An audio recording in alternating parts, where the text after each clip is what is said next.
All right, we're playing Cube Collectors today with our first graders. It's a bowling activity that they work cooperatively as a group to try and collect as many math manipulative cubes as they can based on the number of pins that fall down. They have two jobs. One job is the pin setter. Pin setter sets up all the pins just like that. The bowler is going to roll the ball down at the pins in an attempt to knock down as many as they can. They're going to come over to the cube cart, which is over here, and take the number of cubes that match the number of pins that fell down. And once they take the cubes, 43, great, keep going, keep going. Once they get their cubes, they're going to bring them to their hula hoop, and they're going to make multiples of 10. So you can see this group has made rows of 10, easy to count, 10, 20, 30, 40, 50, 60, and then we have 7 here, so 67 will be really easy to count at the end of the game. That's 43 so far, 43.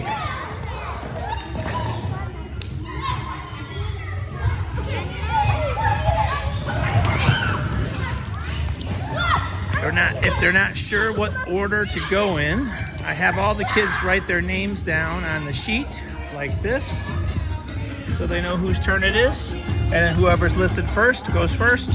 Second person rolls second.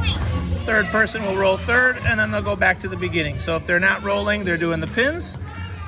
If they're not doing the pins, then it's probably their turn to bowl. You can see we're starting to get a lot of cubes, setting them up in multiples of 10. You're up to 104, Buck? Yeah. Nice. Did you scoot up and try from closer?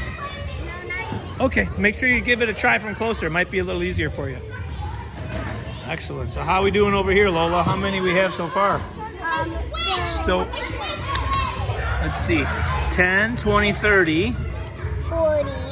40. I think take one off. Good. 40. I bet we can make some of this. I bet you can make some of those. 3. This is, so 1, 2, 3, 4, 5, 6, 7, 8. So I'll add 2 more to this. Alright. 8 and 2 more makes 10. There's another 10.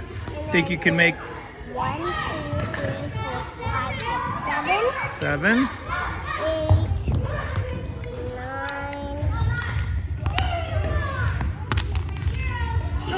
10. There's another 10. Awesome. And then there's 4 left. So let's see. 10, 20, 30, 40, 50, 60, and 4. 64 so far. Oh, here comes some more. So it gets the students to work on a little bit of math in PE as well. Who knew we can integrate content like that? We've got tons of these cubes, so we've got a lot of different activities we can play with them. 61, awesome. 51, great. Keep going. Now, if they roll and they don't hit any pins down, they simply rotate, let the next person in their group roll, try to collect some pins. Let the kids play in however many people they can fit in a group. We could have up to 5. I don't think we have any groups of 5 in here, but we've got some groups of 2. Some are in groups of 3. Some are in groups of 4.